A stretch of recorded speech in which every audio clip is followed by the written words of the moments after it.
नमस्कार मित्रांनो, संपूर्ण महाराष्ट्रामध्ये पुन्हा एकदा नव्याने भरती निघालेली आहे। जिल्हा न्यायालयामध्ये कनिष्ठ लिपिक, शिपाई व हमाल व स्टेनोग्राफर या पदांसाठी जवळपास 8,000 जागांची भरती निघालेली आहे। सविस्तर माहिती या ठिकाणी आपण पाहणार आहोत। चला तर व्हिडिओला सुरुवात करूया। सर्वात पहिलं पद आहे लघुलेखक।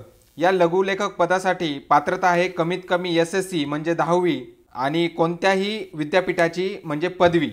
शब्द प्रति मिनिट वेगाची लघुलेखक आणि कमीत कमी इंग्रजी टायपिंग 40 आणि मराठी टायपिंग 30 आणि 80 शब्द प्रति मिनिट वेगाची मराठी लघुलेखन परीक्षा उत्तीर्ण असेल तरच तो स्टेनोग्राफर या पदासाठी फॉर्म भरू शकतो। MSCIT जर कंप्लीट केलेली असेल तर MSCIT सुद्धा या ठिकाणी कंपल्सरी केलेली आहे। पुढचं पद पाहूयात कनिष्ठ लिपिक म्हणजे ज्युनियर क्लर्क। ज्युनियर क्लर्कच्या सर्वात जास्त जागा निघालेल्या आहेत। त्यासाठी वयाची मर्यादा पुढे पाहूयाच, पण त्यासाठी पात्रता आहे किमान SSC आणि कोणत्याही मान्यताप्राप्त विद्यापीठाच्या कोणत्याही शाखेच्या पदवीधरास प्राधान्य दिलं जाईल। जर ज्या उमेदवाराची पदवी झालेली असेल त्या उमेदवाराचं नाव ही शॉर्टलिस्टमध्ये येणार आहे। आणि कनिष्ठ लिपिकसाठी इंग्रजी 40 आणि मराठी 30 टंकलेखनाचा वेग मराठी टंकलेखन परीक्षा उत्तीर्ण असायला हवा। त्यानंतर MSCIT सर्टिफिकेटसुद्धा आवश्यक आहे। त्यानंतर पाहूयात शिपाई व हमाल। शिपाई व हमाल या पदासाठी पात्रता निकष आहेत कमीत कमी 7वी पास असावा। 28/3/2006 नंतर जन्मलेल्या मुलांची संख्या 2 असू नये। ज्यांचं लग्न झालं फक्त त्यांच्यासाठी आहे। या ठिकाणी वयाची मर्यादा आहे 18 कमीत कमी ते 38 वर्षापर्यंत, म्हणजे 18 ते 38 वर्षापर्यंत फॉर्म भरू शकतात। त्यानंतर जे मागासवर्गीय आहेत त्यांच्यासाठी 43 वर्षापर्यंत ही वयाची अट वाढवून दिलेली आहे। त्यानंतर आपण पुढे पाहूयात। लघुलेखक पदासाठी SSC किमान अर्हता आहे, कनिष्ठ लिपिकसाठी SSC आहे आणि शिपाई या पदासाठी 7वी आहे। तर ज्यांच्याकडे पदवी असेल किंवा पदव्युत्तर पदवी असेल त्यांचं शॉर्टलिस्टमध्ये नाव येण्याचे जास्त चान्सेस असतात। या ठिकाणी वयाची मर्यादा बघू 18 वर्ष ते 38 वर्ष आणि राखीव प्रवर्गासाठी 43 वर्ष या ठिकाणी वयाची मर्यादा केलेली आहे। त्यानंतर संगणकाचे ज्ञान लघुलेखक आणि कनिष्ठ लिपिक या पदांसाठी संगणकाचे ज्ञान म्हणजे MSCIT कंपल्सरी आहे। त्यानंतर टंकलेखन टायपिंग पाहू शकता इंग्लिश 40 मराठी 30। कनिष्ठ लिपिकसाठी सुद्धा इंग्लिश 40 आणि मराठी 30 दोन्ही पण आपल्याला या ठिकाणी आवश्यक आहे। लघुलेखनसाठी इंग्रजी 100 शब्द प्रति मिनिट आणि मराठी 80 शब्द प्रति मिनिट। त्यानंतर ही संपूर्ण PDF आपण चॅनेलच्या डिस्क्रिप्शन बॉक्समध्ये दिलेली आहे, त्या ठिकाणी संपूर्ण PDF तुम्ही पाहू शकता। तर आता कनिष्ठ लिपिकसाठी स्थानिक भाषेतील म्हणजे ज्या जिल्ह्यामध्ये आपण फॉर्म भरलेला आहे त्याच जिल्ह्यामध्ये हा परीक्षा होणार आहे। वेगवेगळ्या सेंटरवरती परीक्षा होणार आहे। 20 गुणांची टंकलेखन परीक्षेत उमेदवाराला संगणकावर 10 मिनिटात 300 शब्द प्रति मिनिट म्हणजे कमीत कमी आपला वेग हा 30चा पाडायला पाहिजे। शिपाई व हमाल यासाठी क्रियाशीलता चाचणी ही 5 गुणांची होणार आहे आणि स्वच्छता चाचणी ही 5 गुणांची होणार आहे।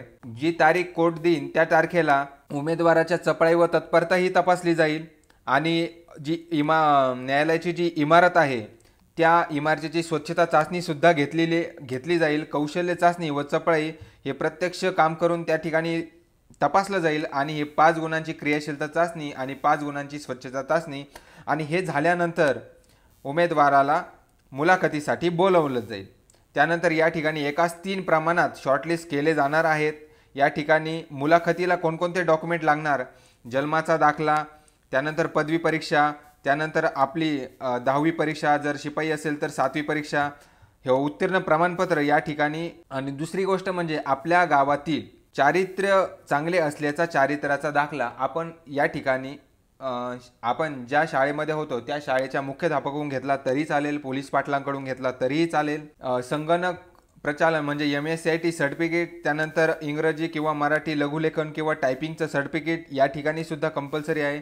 त्यानंतर आपण पुढे पाहूया ऑनलाईन फॉर्म कसा भरायचा, संपूर्ण माहिती आपल्या चॅनेलवर दिली जाईल, म्हणून आत्ता चॅनेलला सबस्क्राईब करून ठेवा। या ठिकाणी ज्यांचं लग्न झालं आहे त्यांना हा प्रतिज्ञापत्र हा फॉर्म भरून अपलोड करायचा आहे। त्यानंतर मी तुम्हाला या ठिकाणी वेतन श्रेणी सांगतो। लघुलेखक पदासाठी S14 म्हणजे 38,600 ते 1,22,800 एवढं वेतन आहे।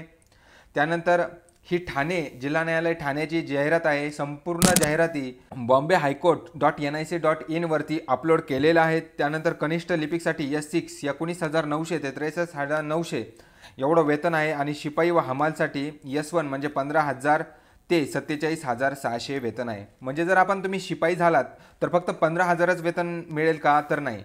तर या ठिकाणी वेतन कसं मिळेल हे झालं बेसिक आपल्याला आहे 15,000. त्यानंतर गव्हर्नमेंटचा DA भेटत असतो. DA आता 42% आहे. त्यानंतर HRA भेटत असतो. त्यानंतर ठिकठिकाणी भत्ते भेटत असतात. जवळपास शिपायालाच 28,000 प्लस सुरुवातीला पहिलं पेमेंट जात असतं. संपूर्ण सॅलरी स्लिप मी आपल्या चॅनलवरती अपलोड करणारच आहे. त्यानंतर पुढील माहिती पाहून घ्या. लिपिक पदासाठी चाळणी परीक्षा ही 40 गुणांची होणार आहे. वस्तुनिष्ठ बहुप्रश्न असणार आहेत. 20 प्रश्नांचा समावेश असणार आहे. म्हणजे एक प्रश्न 2 मार्काला असणार आहे. या ठिकाणी वेळ असणार आहे 40 मिनिटे. त्यानंतर शिपाई व हमाल या पदासाठी 30 गुणांची म्हणजे 15 प्रश्न असणार आहेत. एक प्रश्न 2 मार्काला. वस्तुनिष्ठ स्वरूपाच्या प्रश्नांची सामान्य ज्ञानाची चाचणी ज्यामध्ये इतिहास, नागरिकशास्त्र, विज्ञान, भूगोल, क्रीडा, साहित्य, चालू घडामोडीवरती समावेश असेल. आणि लिपिक या पदासाठी फक्त संगणकीय ज्ञान एक्स्ट्रा ॲड केलं जाणार आहे. या ठिकाणी तुम्ही ही माहिती पाहू शकता. परीक्षेचं स्वरूप या ठिकाणी आपण पाहणार आहोत. शिपाई व हमाल या पदासाठी प्रश्नसंख्या असणार आहेत 15, गुण असणार आहेत 30, वेळ असणार आहे 30 मिनिटे. परीक्षेचं स्वरूप हे वस्तुनिष्ठ बहुपर्यायी असणार आहे. यामध्ये निगेटिव्ह मार्किंग सिस्टीम नसणार आहे. तर आपण मार्कांची कॅटेगरीनुसार या ठिकाणी कॅटेगरीनुसार मार्क्स पाहणार आहोत. क्रियाशीलता चाचणीसाठी 5 गुण असणार आहेत. वेळ आहे 5 मिनिटं. या ठिकाणी उमेदवार किती तत्परतेने व चपळाईने काम करतो हे या ठिकाणी तपासलं जाणार आहे. त्यानंतर स्वच्छता चाचणी न्यायालयाच्या आवारात असेल किंवा इमारत असेल यामध्ये एक स्वच्छता म्हणून एक चाचणी घेतली जाईल. यामध्ये आपल्याला इमारतीची स्वच्छता करायची आहे. यासाठी 5 गुण असणार आहेत. वेळ आहे 10 मिनिटं आणि त्याच दिवशी मुलाखत घेतली जाते. गुण असणार आहे 10, वेळ असणार आहे 20 मिनिटं. जिल्हा डिस्ट्रिक्ट जज ही आपली मुलाखत घेत असतात. एकूण गुण आहे 50 गुण. तर आता आपण यासाठी लिपिक या पदासाठी पाहूया. प्रश्नसंख्या असणार आहेत 20, गुण असणारे 40, वेळ असणारे 40 मिनिटं. परीक्षा ही वस्तुनिष्ठ बहुपर्यायी असणार आहे, निगेटिव्ह नाही आहे आणि ही ऑनलाईन एक्झाम नसणार आहे. ही ऑफलाईन एक्झाम होते. या ठिकाणी सामान्य ज्ञान चाचणी होते. सामान्य ज्ञान चाचणीसाठी अभ्यासक्रम आपण या ठिकाणी पाहूयात. इतिहास असेल, नागरिकशास्त्र, विज्ञान, भूगोल, क्रीडा, साहित्य आणि चालू घडामोडी हे शिपाई किंवा हमाल या पदासाठी असणार आहेत. एकूण प्रश्न 15 आणि एकूण गुण असणार आहेत 30. आणि सेम लिपिक या पदासाठी इतिहास, नागरिकशास्त्र, विज्ञान, भूगोल, क्रीडा, साहित्य आणि संगणकीय ज्ञानसुद्धा या ठिकाणी असणार आहेत. लिपिक या पदासाठी एकूण प्रश्नसंख्या 20, गुण असणार आहेत 40 आणि वेळ असणार आहे 40 मिनिटाचा. आणि इंग्लिश 40 आणि मराठी 30 ही सुद्धा टायपिंग टेस्ट या ठिकाणी लिपिक या पदासाठी होणार आहे.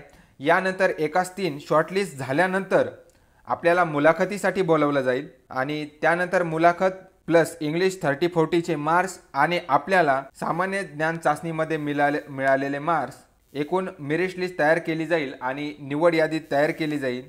तर या ठिकाणी काही निवड यादी असते तर काही प्रतीक्षा यादी असते. ही जी प्रतीक्षा यादी आहे या ठिकाणी पाहू घेऊया आपण. कनिष्ठ लिपिकसाठी 229 पदं हे निवड यादी आहेत आणि काही हे 57 हे प्रतीक्षा यादी आहेत. जर यांनी 2 वर्षाच्या कालावधीमध्ये नोकरी सोडली तर प्रतीक्षा यादीमधील मुलांना या ठिकाणी बोलवलं जातं. म्हणजे प्रतीक्षा यादीचा जो कार्यकाळ असतो तो 2 वर्षाचा असतो. तर विस्तृत जाहिरात आणि ऑनलाईन अर्जाची लिंक उच्च न्यायालयाच्या मुंबईच्या वेबसाईटवरती म्हणजे http://bombayhighcourt.nic.in वरती 4/12/2023 म्हणजे उद्याच सकाळी 11 वाजल्यापासून प्रदर्शित केली जाईल आणि ऑनलाईन फॉर्म भरायची तारीखसुद्धा उद्यापासूनच सुरुवात होणार आहे. ऑनलाईन अर्ज करण्याची शेवटची तारीख आहे 18/12/2023 संध्याकाळी 5 वाजेपर्यंत असणार आहे.